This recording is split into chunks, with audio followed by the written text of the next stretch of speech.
our city homestead. Today we'll be making a fresh batch of sourdough starter. Our sourdough starter though is more of a modern version and similar to that they made in the late 1800s. Sourdough was a lot different in the 1700s, and I'll have a whole separate video on that one coming soon. But today we'll be making the more modern version than the one that everybody's more familiar with today, which is just flour and water, and each day we'll feed it. Today will be day 1, but we'll be going up to day 5, and then day 6, 7. After that, we'll be able to bake bread with that starter. And we can make a lot of different things as well. You could do pierogies and biscuits, and we make all kinds of things. Bagels, lots of stuff can be made with the starter. And sourdough is great for the gut because the microbes that will enter from our air around us and just in our homes create like its own environment, which is going to create the yeast. And those microbes break down the proteins and sugars in the flour we're going to use. And that makes it a lot easier for our guts to digest. And that's what gives it that sour taste that sourdough is known for. So you could go to ourcityhomestead.com, making sourdough starter, and I have a whole bunch of different explanations about that. So sourdough in the 1800s was used because buying yeast was too expensive, and barm wasn't always readily available in that time like it was in earlier times. So let's get started and let's make our new sourdough starter.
Welcome back. It's day 2. Here's what the starter looks like after day 1. We're going to give it a quick stir. We're going to add in our flour and water, stir it really well, put our cloth back on, and leave it in our warm spot until tomorrow. So let's feed the sourdough.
welcome. Let me take that off and show you how our starter's doing.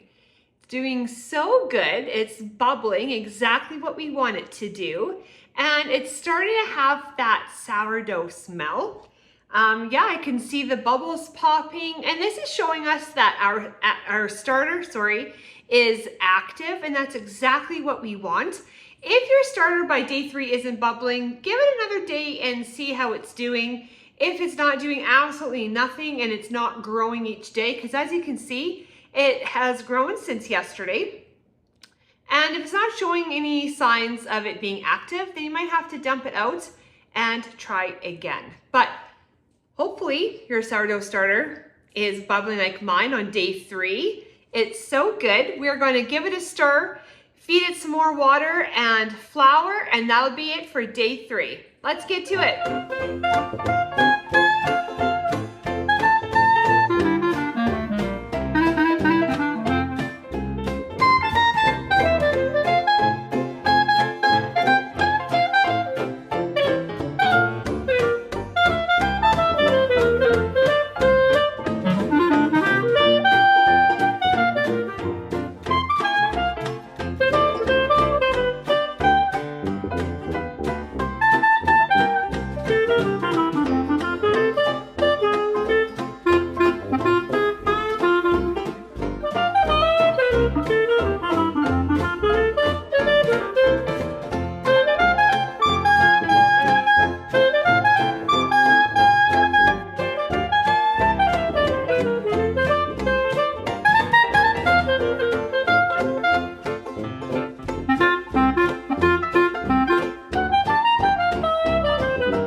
It's day 4 of making our sourdough starter, and I'm just going to show you. It's been bubbling and popping. Definitely has that sourdough smell to it.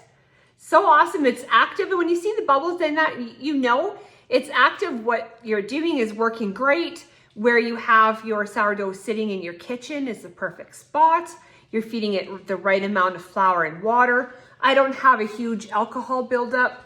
There's a little bit down here you can see. But otherwise it's not bad, so that's good. That means it's getting fed good. If you have a lot of alcohol, which would be like a really black kind of liquid with it, that means you have to increase the feeding, so probably more flour and maybe a little bit less water. But right now we got just that little bit there. That's why we always mix it first before we feed our sourdough. But otherwise, there it is, looks great. Definitely smells like sourdough. I can definitely start to smell the fermenting, which is exactly what we want, right? That's what we're after. All right, so the microbes are in there. They're digesting the proteins and the sugars in the flour, exactly what we want. I'm using whole wheat flour, but you can use white flour too. I've used red fife. I've used all kinds of flours, and they seem to work really well. So really you can use anything. I haven't tried gluten-free flour, so I don't know how they respond, but I've used an assortment of wheat flours and different types of ancient grains, and they've all worked really, really well. So that's it. We are going to feed it, same as always, 4 ounces of water, 4 ounces of flour. We're gonna stir it first, and this is why, just in case we get that a little bit of alcohol. Then we're gonna feed it, and set it on the counter, and then we'll be back tomorrow. So let's get to feeding our sourdough.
It's day 5 of making our sourdough starter.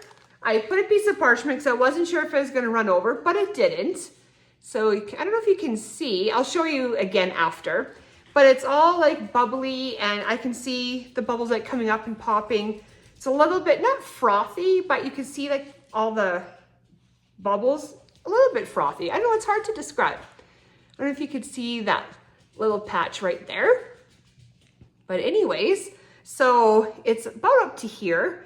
I don't think it'll fit all that flour and water today, so we are gonna switch jars, because otherwise if it continues to rise, it'll just go everywhere. Plus we have to feed it a couple more times yet, so we definitely have to switch jars. You can see there is some alcohol here, and that's totally okay. Not a lot, so we're doing good. And yeah, we can feed it.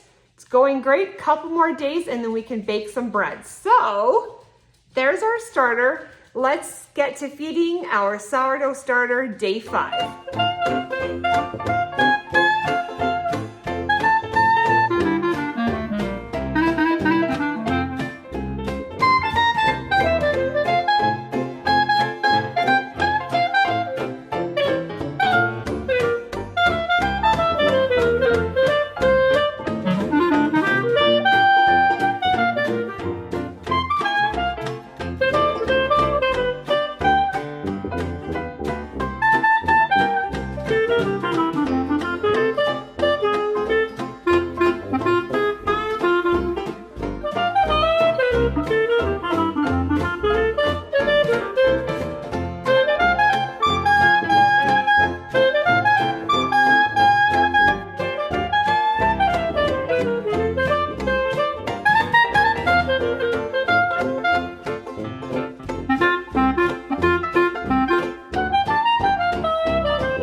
So it's day 6 of feeding our sourdough starter. I'll show you what it looks like inside in just a moment, but hopefully you can see through there all the nice bubbles. Definitely smells like sourdough. Smells like a fresh loaf of sourdough bread. Smells really good, actually. And I don't see a bunch, sorry for the camera shakes, it's the dog's running, and my new camera stand doesn't have very good stability, so I apologize. But I don't really see lots of alcohol, so that means we're feeding it good, so that's good. And yeah, it's nice and bubbly. I'll show you up close what it looks like. So day 6 of feeding our sourdough. Let's get to feeding that, and I'll tell you all about what happens from day 7 forwards tomorrow. But today, let's get to day 6, feeding our sourdough.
Welcome back to making our sourdough starter. Technically, we're finished now. There's a sourdough starter. I don't know if you can see that, but it's all nice and bubbly and smells great. And just to maintain this, I'm going to feed it 2 ounces of flour and 2 ounces of water every single day. Today, we'll make some bread and some other things with it. That way we can just get rid of a bunch of the starter. And then that way we don't have so much to maintain, because when you have too much to maintain, that's when you might want to discard it more. And I never throw it away because that's such a waste. So if I discard, I always make something with it, whether it's pierogies, pancakes, bread, English muffins. There's so many things you can do with sourdough. So that's it for making a sourdough starter. I will be making bread, and you can see that in other videos. So there's our starter. I'll show you up close shortly. And that's it. Super easy to make.